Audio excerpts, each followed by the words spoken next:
Thank you for tuning in to Hurt and Insecure. I am your host, Harmony Constance, also the author of From Hurt to Healed, available pretty much anywhere you could go. And reason why I'm starting this podcast is I've had a lot of readers reach out to me and they want to continue the conversation about what it looks like to move from hurt to healed and forgiving people that have affected their identity and their sense of self-worth as a child, as a teenager, or even as an adult. From the book, I'm speaking from the perspective of paternal abandonment. It was more of an emotional thing while he was there, and then the physical abandonment when he did leave in my parents' separation and then later divorce. And so for those who have other major figures in their life that have caused a shift in their consciousness about who they are and what they're worth and their self-confidence, or that has caused an increase in anxiety or depression or whatever it may be. I like having these conversations to help us be more self-aware, to take responsibility for our actions and not blame people for anything. Because quite honestly, your life is how it is because you have chosen to be where you are. Now, I'm sure there's a lot of pushback that I could get from that, because we all on some level want to give an excuse as to why we are where we are or we're doing what we're doing. But at the end of the day, it's on us. It's on us. We cannot blame our significant others, our parents, our friends, any of our family for anything. We cannot control what happens to us, but we can control how we react to it and what we do with the energy that comes from it, or the experience that ripples into our future. So to start, I wanted to do something around how we protect ourselves from hurt. Okay. Because I feel like it's the hurt people that are on edge about being hurt the most. And a lot of reasons for that is that when you know what it feels like to be wronged and you try to avoid it and you're constantly looking for it, a lot of times you, attract that right into your world. We perceive what we focus on. So Shawn Achor wrote a book, The Happiness Advantage. And I read it sometime last year, and he talks about one of the best practices to have if you don't do anything else that he had written about in order to increase your levels of happiness was to practice gratitude every day. And so for almost an entire year since then, every day I wake up and I write 3 pieces of gratitude that I have. Sometimes it turns into a journal entry, but other times it can literally be as simple as the ability to sleep in without being, under fire or being fired from my job, right? I have lots of flexibility with that. I'm very grateful for it. And there's some days I'm more grateful than others. But what it does is it switches my focus to the positive things throughout the day. And it's a very intentional move. And so for people who are carrying a lot of hurt around and you're avoiding being hurt, there's a subconscious focus on not wanting to be hurt. And the brain doesn't really process negatives very well. So if there's something that you do not want to happen, all it sees is want to happen. Okay. I do not want to see you come at me. Like I want to see. And so your perception is going to tune in to the positive line on the negative thought, if that makes any sense. So instead of going through the day not wanting to be hurt by people, or not wanting to have the wool pulled over your eyes, or not have people treat you a certain way that brings insecurities to the surface, focus on what it is you do want to see. I want to encounter trustworthy people. I want to have friends that empower me. I want a relationship that will be upbuilding to me, that I can be vulnerable in without fear. Okay. Everything is going to be the affirmation of what it is you're looking for, that you have faith for, that you pray for. And that in and of itself is going to really help in carrying hurt around. And when it comes to the insecurities, just know that all of them are built on stories that you tell yourself. So if you tell yourself a story about yourself that is positive and uplifting, your focus will be on it. And even if it doesn't feel true when you're first saying it, as you move forward, you will start believing it. Because if we can believe the lies we tell ourselves, why can't we believe the positive, maybe even outlandish at the time, positive things that we could say about ourselves? So it's very easy to be negative in the world like what we live in today. There's a lot of us carrying around our own baggage and our hurt, and we don't want people to judge us based on it. So we try to hide it, and we try to pretend that it's not important. And then we go into that avoidance mindset, which puts us in situations over and over and over again that are exactly what we're trying to avoid. So instead of going through life avoiding things, go through life intentionally in the direction of exactly what you want. And that is going to alleviate a lot. But I've been talking a lot about these theoretical things. So what does it look like practically? Well, there's plenty of stories that I'd like to tell along those lines. And I'm sure there's stories out there with plenty of maybe questions and comments or even disagreements. I invite you to disagree with me.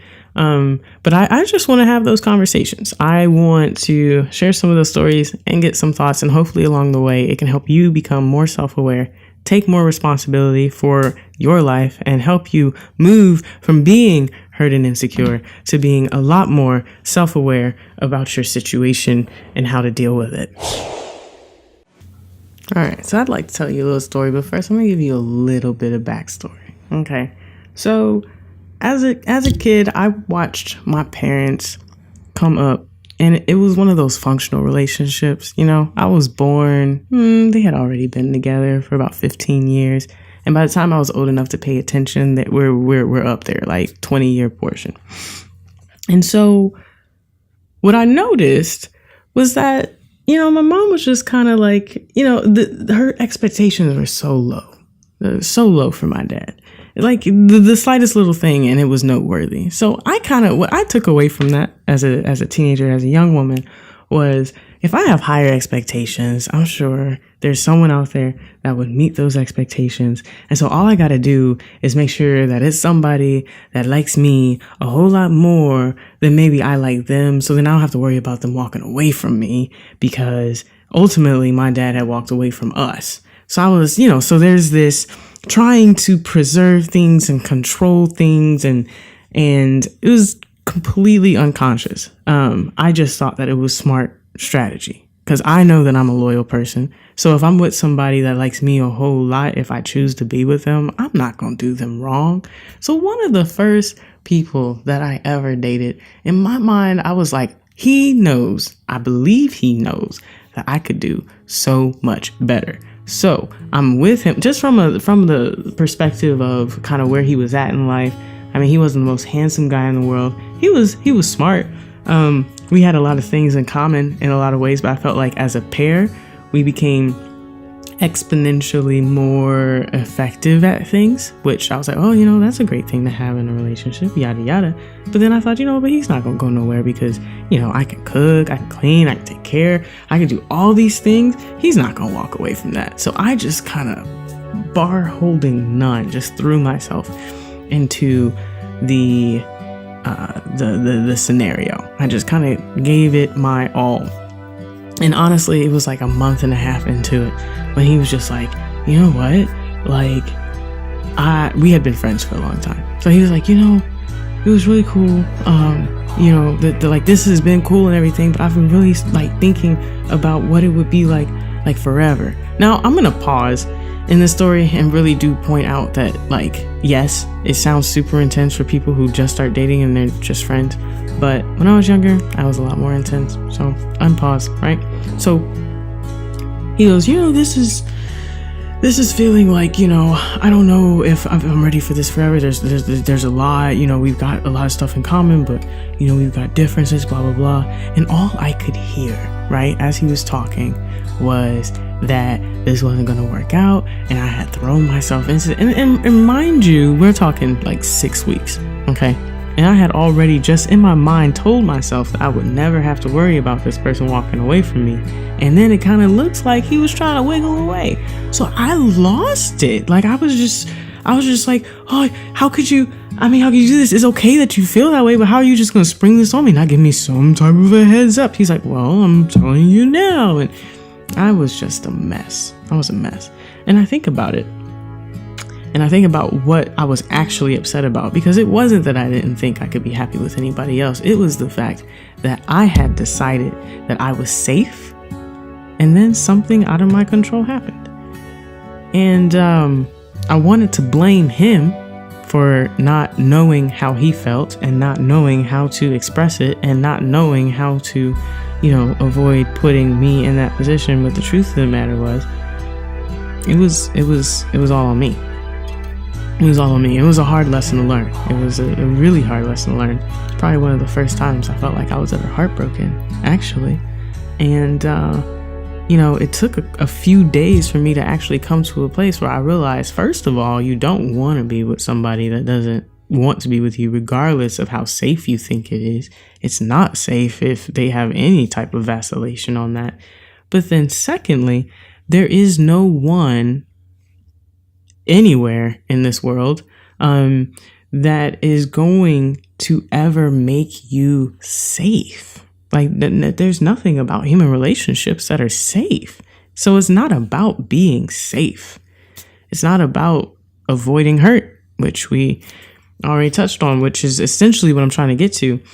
It's not about controlling the environment and having safety, as much as it's about knowing that regardless of what happens, you can come through it, and that you can be present in a moment and not expect people to do anything to make you happy, but to show up happy already. And if they make decisions that are disappointing, you allow those decisions to be theirs, and you can continue doing what it is that you do. That the party that you have happening inside of you, that happiness, that joy, that doesn't have to sway, because that is attached to you, not to other people, how they treat you or what they validate or don't validate. And so, I mean, on one hand, it's funny looking back, because, I've been through so much since then, that I can't believe that there was so much emotion tied to that initial rejection. But in the end, we were able to eventually go back to being friends, and we're just fine, and we're good friends to this day. And it just seems like we were completely different people. That those insecurities of not wanting to be alone translated into wanting to make whatever was in front of us work, instead of really thinking about what it was that we wanted on our own first, and then to share with someone else. So I don't know if any of you have ever been in situations like that. It was a little dramatic, because again, that was only several weeks in the making. But I've had conversations with friends that have been in relationships for years and have experienced the whole losing weight, losing hair, things didn't work out, I thought it was going to always be there.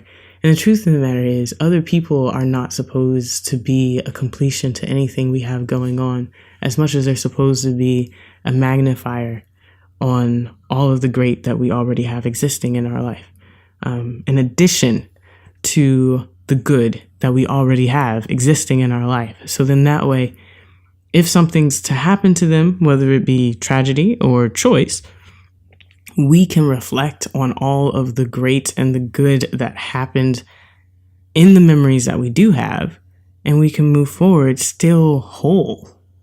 And it's never a narrative of putting anything back together, because you never want to force anything that's not meant to be. You just kind of want to flow from moment to moment and trust that God, and honestly, your own sense of direction, and trusting that gift of discernment that some of us have stronger than others, that we can navigate through these things without allowing any of it to define us or be part of our identity, so that when it's snatched away, we're having a crisis.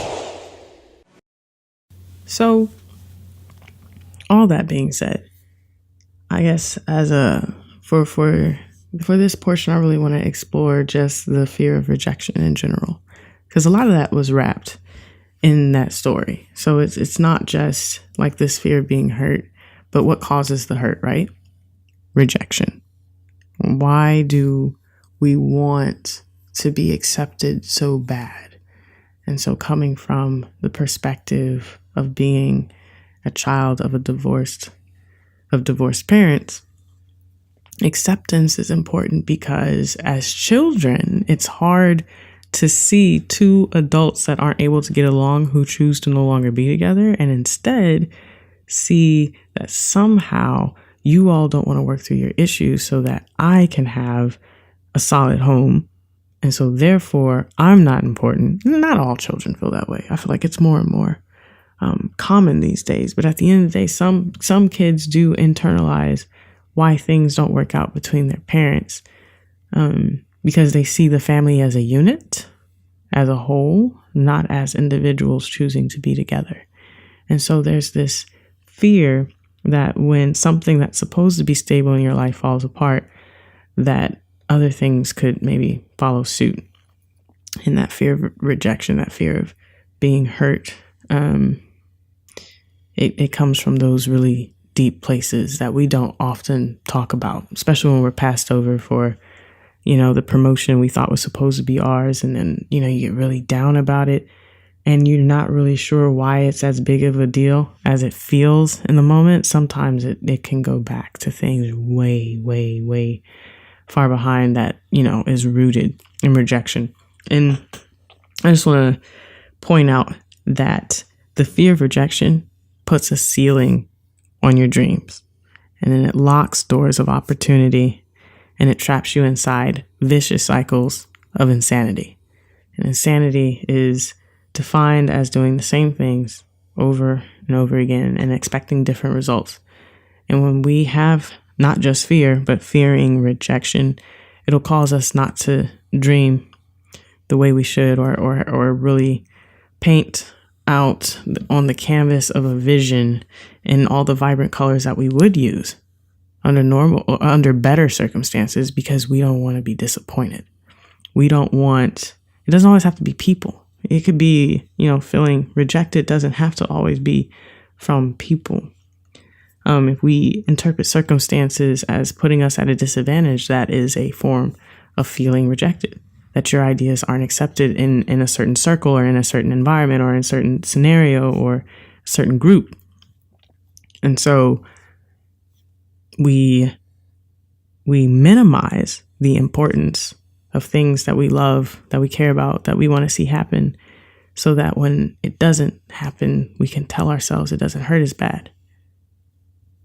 And therefore, we don't ever allow ourselves to embrace the full feeling of celebration when things do work out because of how far we've minimized it.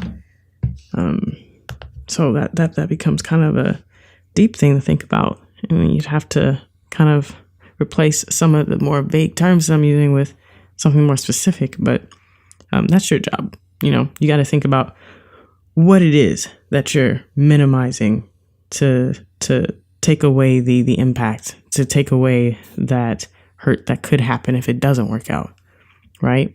And in the doors of opportunity, there's just plenty of things that we won't even shoot for